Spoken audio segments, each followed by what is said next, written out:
Hello guys, आप लोग को स्वागत है गुरुजी किंग में। मैं आशा करता हूं कि आप लोग स्वस्थ और मस्त होंगे। ठीक है दोस्त, तो आपको इस वीडियो में एक बात हम बताना चाह रहे हैं। ये रुसेंट वाला बुक है जो मात्र टॉपर व्यक्ति हैं, मात्र टॉपर व्यक्ति हैं, इन सभी प्रश्नों का जवाब दे पा रहा है।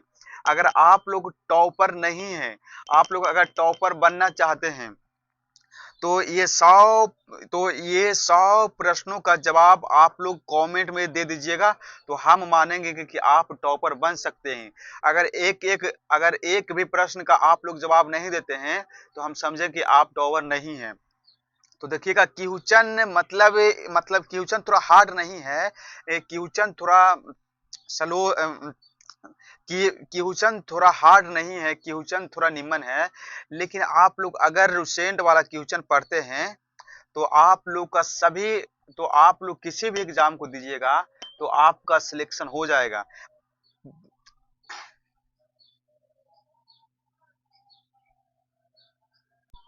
अगर आप लोग इस वीडियो को पूरा देख लेते हैं, तो लास्ट में एक सब्सक्राइब और एक लाइक और एक कमेंट कर दीजिएगा। बस से एक सब्सक्राइब और एक कमेंट से हमको हमको ये अभाव होता है कि नहीं, हमारा वीडियो देख रहा है, हमारा वीडियो हमारे बच्चों को ठीक लग रहा है।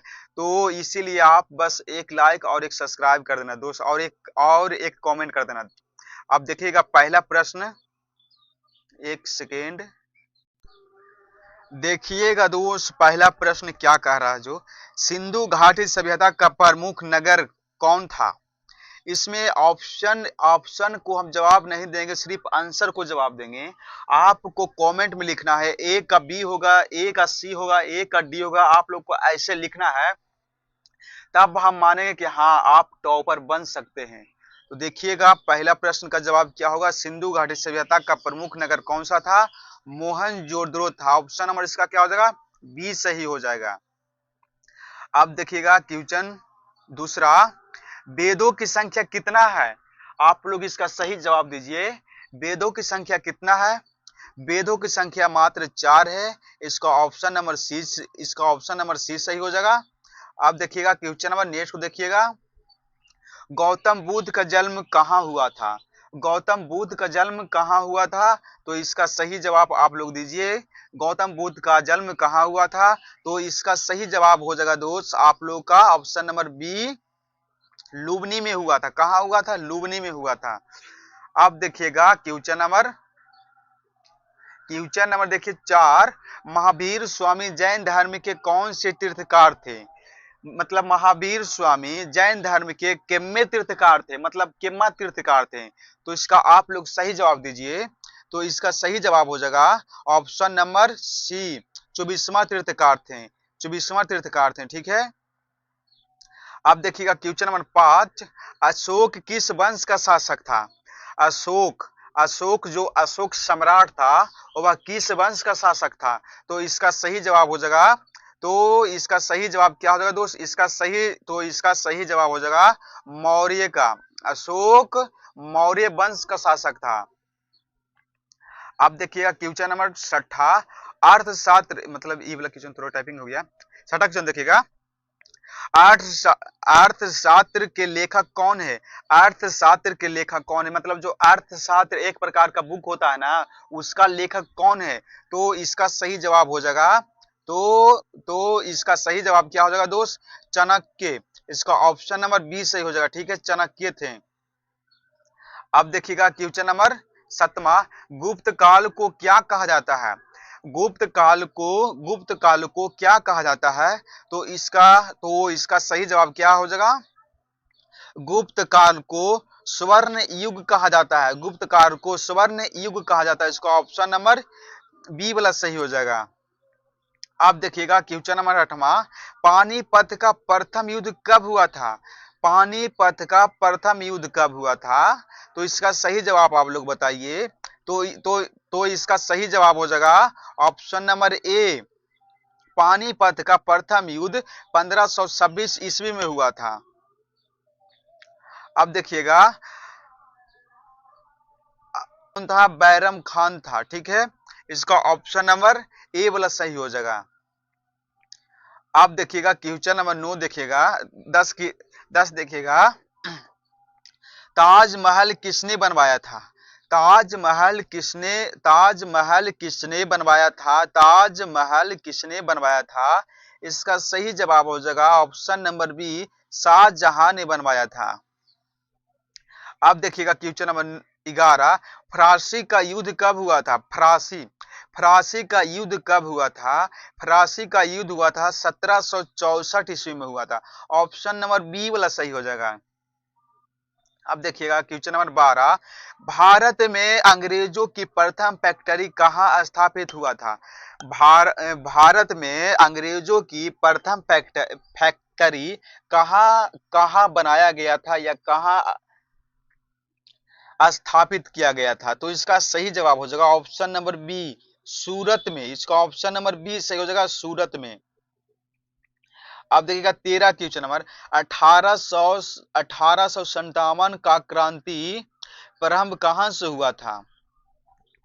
1857 के क्रांति का शुरुआत कहां से हुआ था? तो इसका सही जवाब हो जाएगा मेरठ से। ऑप्शन नंबर बी सही हो जाएगा। अब देखिएगा भारत छोड़ो आंदोलन का शुरुआत कब हुआ था? भारत छोड़ो आंदोलन का शुरुआत कब हुआ था? तो इसका सही जवाब हो जाएगा दोस्त, भारत छोड़ो आंदोलन का शुरुआत कब हुआ था?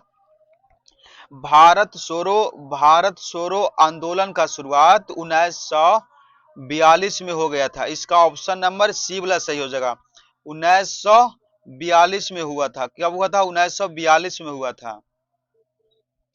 अब देखिएगा क्वेश्चन नंबर 15 देखिएगा, संविधान सभा के अध्यक्ष कौन थे? मतलब संविधान सभा का अध्यक्ष कौन होता है? तो संविधान सभा के अध्यक्ष कौन थे? डॉक्टर राजेंद्र प्रसाद जी थे। डॉक्टर राजेंद्र प्रसाद जी थे। इसका ऑप्शन नंबर ए सही हो जाएगा। अब देखिएगा क्वेश्चन नंबर 16, भारत का पहला उपग्रह कौन सा था? भारत का पहला उपग्रह कौन सा था? भारत का पहला उपग्रह कौन सा था? इसका भारत का पहला उपग्रह था ऑप्शन नंबर ए, आर्य भट्ट था। कौन था? आर्य आर्यभट्ट। भारत का उपग्रह कौन था? आर्यभट्ट था। इसका ऑप्शन नंबर ए सही हो जाएगा।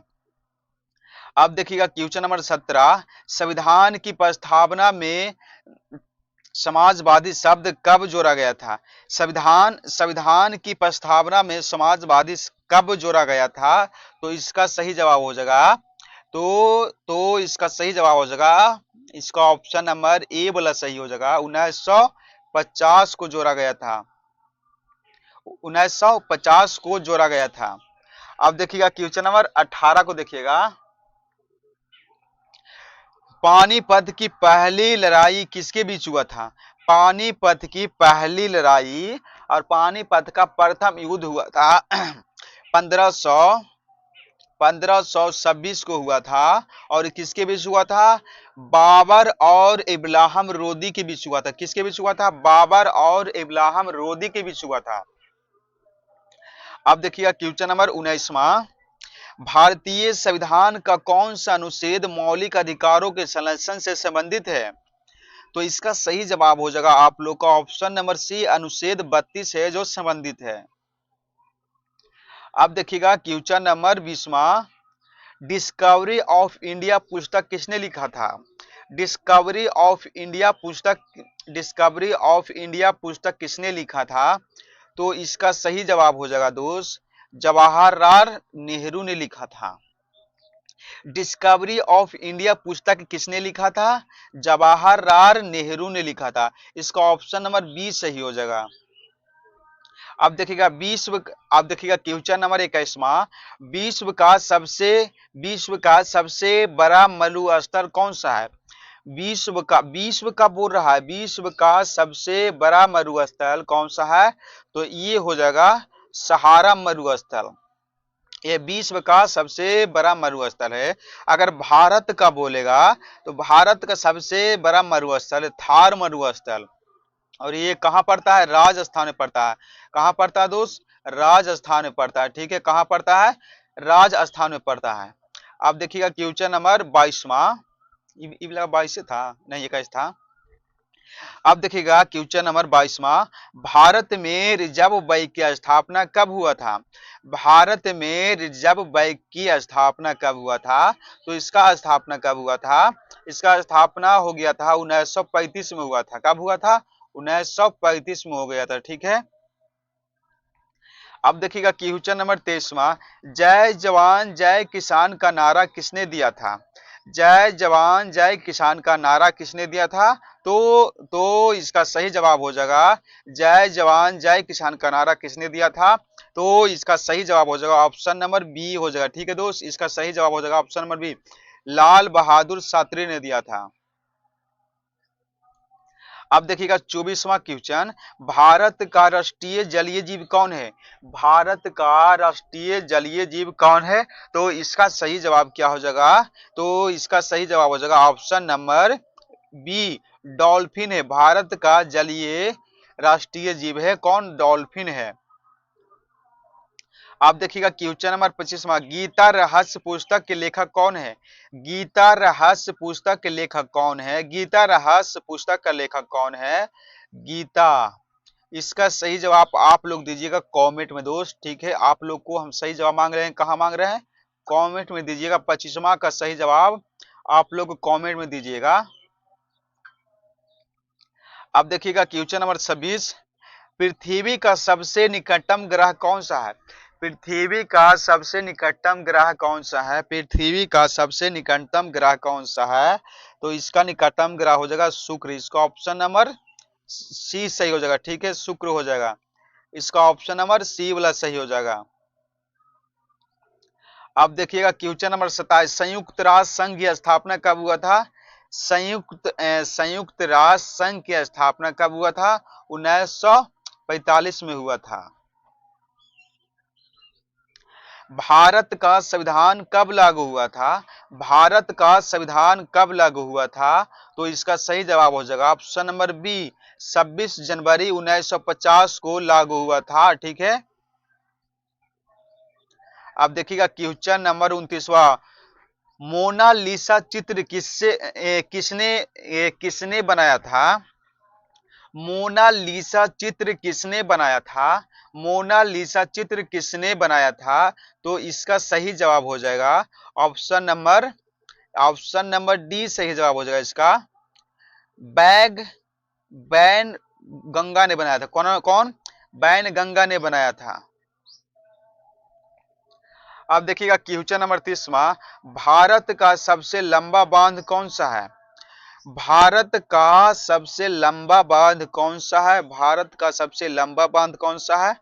तो इसका सही जवाब हो जाएगा, ये थोड़ा गलवर ऑप्शन, भारत भारत का सबसे लंबा बांध, रुक दो सेकंड,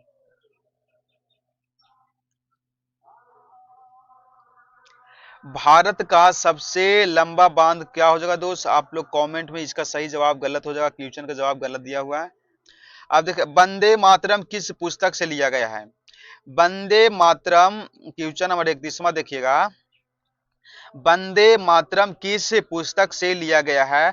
तो इसका सही जवाब हो जाएगा ऑप्शन नंबर ए, कहां से लिया गया? तो आनंद मठ से लिया गया। कहां से लिया गया है? आनंद मठ से लिया गया है। आप देखिएगा क्वेश्चन नंबर 32वां, सबसे कठोर प्राकृतिक पदार्थ कौन सा है? सबसे सबसे कठोर प्राकृतिक पदार्थ कौन सा है? तो इसका सही जवाब दीजिए, इसका सही जवाब दीजिए। ऑप्शन नंबर इसका सही जवाब हो जाएगा हीरा। सबसे कठोर पदार्थ है हीरा। हरित क्रांति का जनक किसे कहा जाता है? 31वां क्वेश्चन का सही जवाब हो जाएगा दोस्त, क्या हो जाएगा? हरित क्रांति का जनक किसे कहा जाता है? हरित क्रांति का जनक किसे कहा जाता है? तो इसका सही जवाब हो जाएगा option number A, M A Swaminath को कहा जाता है। किसको कहा जाता है? एम ए स्वामीनाथ को कहा जाता है। अब देखिएगा क्वेश्चन नंबर 34वां, अशोक ने किस युद्ध के बाद बौद्ध धर्म अपनाया था? मतलब अशोक ने किस युद्ध के बाद बौद्ध धर्म अपनाया था? तो इसका सही जवाब हो जाएगा किस किस युद्ध के बाद? वह पानीपत का वह पानीपत का दूसरा युद्ध के बाद, ठीक है। नहीं, पानीपत तो नहीं, अशोक अशोक ने पानीपत का युद्ध नहीं लड़ा था दोस्त। तो इसका हाँ, इसका सही जवाब हो जाएगा ऑप्शन नंबर बी, कलिंग के युद्ध के बाद। पानीपत का युद्ध अशोक के समय में नहीं चल रहा था। इसका सही जवाब हो जाएगा ऑप्शन नंबर बी, कलिंग के युद्ध के बाद। अब देखिएगा क्वेश्चन नंबर 35वां। भारत का राष्ट्रीय फल कौन सा है? भारत का राष्ट्रीय फल कौन सा है? तो इसका सही जवाब हो जाएगा ऑप्शन नंबर बी, आम है। अब देखिएगा क्वेश्चन नंबर अब क्वेश्चन नंबर देखिएगा 36। सारे जहां से अच्छा किसने लिखा था? सारे जहां से अच्छा किसने लिखा था? तो इसका सही जवाब हो जाएगा ऑप्शन नंबर ए, बंकिम चंद्र चटर्जी लिखा था। बंकिम चंद्र लिखा था। तो इसका पूरा नाम है बंकिम चंद्र चटर्जी नाम है। अब देखिएगा क्वेश्चन नंबर 37। लोकसभा का कार्यकाल समानतः कितने वर्ष का होता है? लोकसभा का लोकसभा का कार्यकाल समानतः कितने वर्ष का होता है? तो इसका सही जवाब हो जाएगा ऑप्शन नंबर बी, 5 वर्ष का होता है। कितना वर्ष का होता है दोस्त? 5 वर्ष का होता है। अब देखिएगा क्वेश्चन नंबर 38वां। ऑपरेशन ब्लड किससे संबंधित है? ऑपरेशन ब्लड किससे संबंधित है? तो इसका सही जवाब हो जाएगा दूध उत्पादन से है। किससे है? दूध दूध उत्पादन से उत्पादन से है। आप देखिएगा क्वेश्चन नंबर 39 को देखिएगा। भारत का सर्वोच्च नागरिक सम्मान कौन सा है? भारत का सर्वोच्च नागरिक सम्मान कौन सा है? तो इसका सही जवाब हो जाएगा ऑप्शन नंबर बी, सी, भारत रत्न। क्या है दोस्त? भारत रत्न नहीं, लेकिन भारत रत्न नहीं है दोस्त, परमवीर चक्र है। इसका ऑप्शन नंबर डी सही हो जाएगा, परमवीर चक्र है। इसका ऑप्शन नंबर डी सही हो जाएगा। 39 का ऑप्शन नंबर डी डी सही हो जाएगा। अब देखिएगा 40 का अब देखिएगा क्वेश्चन नंबर 40 को देखिएगा। विश्व का सबसे बड़ा महासागर कौन सा है? विश्व का सबसे बड़ा महासागर कौन सा है? विश्व का सबसे बड़ा महासागर कौन सा है? तो इसका सही जवाब हो जाएगा ऑप्शन नंबर सी, प्रशांत महासागर है। कौन है दोस्त? प्रशांत महासागर है। अब देखिएगा क्वेश्चन नंबर 41। रामचरितमानस के रचयिता कौन है? रामचरितमानस के लेखक कौन है? तो इसका सही जवाब हो जाएगा रामचरितमानस के लेखक कौन था? तुलसीदास। इसका ऑप्शन नंबर सी सही हो जाएगा, तुलसीदास थे। 42 क्वेश्चन। किस गैस को हंसने वाली गैस कहा जाता है? किस गैस को हंसने वाली गैस कहा जाता है? तो इसका सही जवाब हो जाएगा दोस्त क्या? किस गैस को हंसने वाली गैस कहा जाता है? किस गैस को हंसने वाला गैस कहा जाता है? तो इसका कहा जाता है नाइट्रेट ऑक्साइड का। इसका ऑप्शन नंबर सी सही हो जाएगा। किसको कहा जाता है? नाइट्रेट ऑक्साइड को कहा जाता है। भा अब देखिए क्वेश्चन नंबर 43 को देखिएगा। भारतीय राष्ट्रीय कांग्रेस की स्थापना कब हुई थी? भारतीय राष्ट्रीय कांग्रेस की स्थापना कब हुआ था? तो इसका सही जवाब हो जाएगा 1885 को हुआ था। कब हुआ था? 1885 को हुआ था। अब देखिएगा 43 क्वेश्चन। माय रुक जाओ माई एक्सपेरिमेंट बीटरूट किसकी रचना है? तो यह रचना है महात्मा गांधी को। किसका है? महात्मा गांधी को। इसका ऑप्शन नंबर, गांधी जी बोलिए चाहे महात्मा गांधी बोलिए, ऑप्शन नंबर बी सही हो जाएगा। अब देखिएगा क्वेश्चन नंबर 45 देखिएगा। भारत का राष्ट्रीय खेल पारंपरिक रूप से किसे माना जाता है? तो ये माना जाता है हॉकी को। मतलब भारत का राष्ट्रीय खेल कौन है? हॉकी है। कौन है? हॉकी। कौन है दोस्त? हॉकी है। आप देखिएगा क्वेश्चन नंबर 46। चंद्रमा पर कदम रखने वाला पहला व्यक्ति कौन था? चंद्रमा पर सबसे पहले कदम रखने वाला पहला व्यक्ति कौन था? तो इसका सही जवाब हो जाएगा ऑप्शन नंबर बी, नील अस्ट्रम था। नील अस्ट्रम ट्रैंग। अब क्वेश्चन नंबर 47, संविधान सभा के प्रारूप समिति के अध्यक्ष कौन थे? मतलब संविधान बोलेगा ना दोस्त, तो जैसे ही मार दीजिएगा डॉक्टर भीमराव अंबेडकर। संविधान उनके द्वारा ही बना गया था। अब देखिएगा क्वेश्चन नंबर 48, स्वराज मेरा जन्म अधिकार है यह किसने कहा था? स्वराज मेरा जन्म अधिकार है यह किसने कहा था? यह कहा था बाल गंगाधर तिलक ने कहा था। कौन कहा था दोस्त? बाल गंगाधर तिलक ने कहा था। अब क्वेश्चन नंबर देखिए 49, सूर्य के सबसे निकटतम ग्रह कौन सा है? सूर्य का सबसे निकटतम ग्रह कौन सा है? तो सूर्य का सबसे निकटतम ग्रह है शुक्र। इसका ऑप्शन नंबर डी सही हो जाएगा। अब क्वेश्चन नंबर देखिए 50, भारतीय संविधान का जनक किसे किसे कहा जाता है? भारतीय संविधान का जनक किसे कहा जाता है? तो वह कहा जाता है भारतीय संविधान। अगर संविधान से क्वेश्चन आ गया ना तो वह हो जाएगा डॉक्टर भीमराव अंबेडकर के। किसको दोस्त? डॉक्टर भीमराव। देखिए संविधान से क्वेश्चन आ जाएगा तो डॉक्टर भीमराव को आप लोग सही जवाब दे दीजिएगा। तो देखिएगा दोस्त वीडियो ज्यादा लंबा हो रहा है, इसीलिए आपको हम 50 प्रश्न ही आज करवाएंगे, ठीक है। और 50 प्रश्न आपको हम नेक्स्ट वाला वीडियो में, एक सेकेंड 50 प्रश्न आपको हम नेक्स्ट वाला वीडियो में बना कर दे देंगे। और इसी तरह से आप लोग हमको सपोर्ट कर दीजिए। आपको सपोर्ट करने का मतलब क्या है दोस्त? आपको सपोर्ट करने का मतलब क्या है? एक सब्सक्राइब और एक लाइक और एक कमेंट। बस आपको से हम इतनी चीज मांगते हैं, कमेंट और सब्सक्राइब और लाइक कर दीजिए बस। तो अब मिलते हैं आप लोग से नेक्स्ट वाला वीडियो में। तो जय हिंद, जय भारत।